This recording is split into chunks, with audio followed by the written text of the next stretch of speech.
Hello guys, may iba tayo sa araw na to. Isishare ko lang ang matagal na naming negosyong mag-asawa. Ibabahagi ko sa inyo na simula pa nung 2018 hanggang ngayon, hindi pa rin ito natitinag. Yearly ko kasi itong ina-upgrade at para wala nang lag yung mga naglalaro. Pag naglalag kasi, pinupokpok nila yung keyboard at mouse. At maingay pa kamong sila sa tuwing gabi. At hindi rin pwede rito yung porn naka-disable sa aking server. Dito naman ako nag-i-edit at kumakanta habang wala akong ginagawa.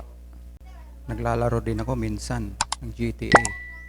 At ito naman yung sounds ko.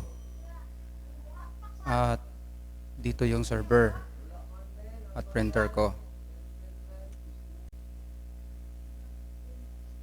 Dito naman sa loob, dito yung may nagkukunik sa akin ng internet sa mga kapitbahay ko.